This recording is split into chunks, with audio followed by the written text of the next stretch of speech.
I wanted to start with you know, where it all began for you. You grew up in Collier's Woods. Your dad was Jamaican.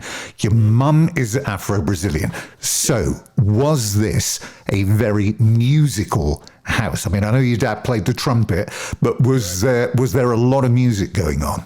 Yeah, I mean, there's a lot of music going on. My mother, not only my father was playing trumpet, my mother was singing her heart out over the stove, cooking over the stove. Um, my but my brother was a real driving force behind my musical upbringing. Let's say he is a professional musician. He played with Stevie Wonder. He played with Eddie Grant. He played with Mac and Katie Kassoon, Tina Charles, and he brought me into the fore, and he used to take me to a lot of concerts under his coat. At the age of 14, I used to go into places like the Marquee Club. Yeah, yeah, Incidentally, I'm signed to Marquee Records, which is quite ironic. yeah. I just saw.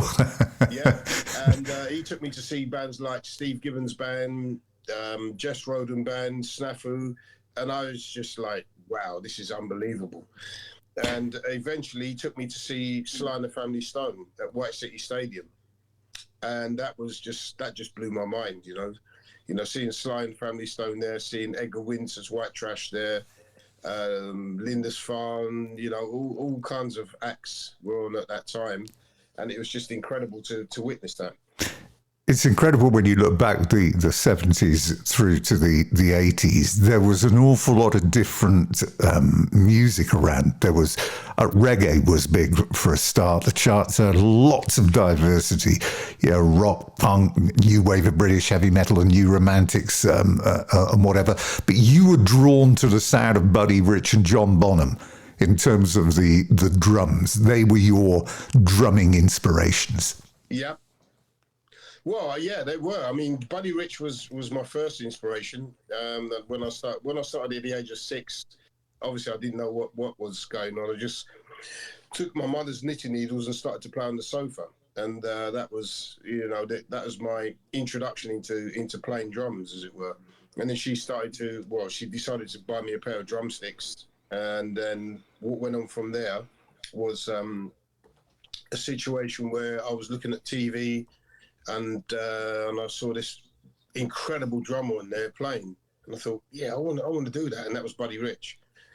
And then I gave it some thought, and I thought, yeah, this could be interesting. And then a couple of days later, I saw John Bonham with Led Zeppelin, and I thought, that's it. I want to play drums. That is my final turning point. And yeah, so I took up playing drums. My mother and father bought me my first drum kit at the age of 11, and I actually built a drum kit as well. Built some toms and snare drums to go with the bass drum I had on the kit.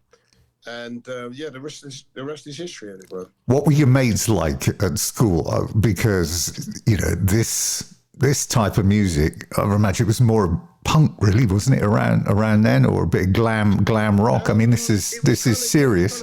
It was kind of glam rock. It was there's a lot of heavy rock out there as well. Still at the time, the punk era didn't really come into the late 70s, really early 80s.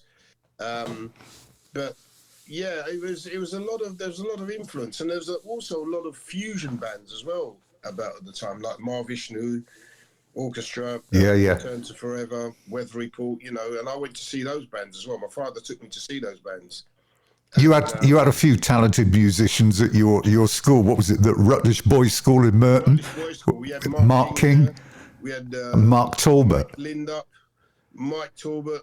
Did you know these guys? Yeah, yeah. I used to hang out with these guys. But funny enough, at school, whenever I went to music lessons, my music teacher discouraged me from playing. He said, "You'll never make it, Gaynor. You'll never make it up there." So I was kind of relentless to show him that I could, and I used to practice secretly in my garden shed until I come up to a good standard. And I didn't actually show him at the time, but I believe that he probably watched my growth up, but he didn't really encourage me at the time.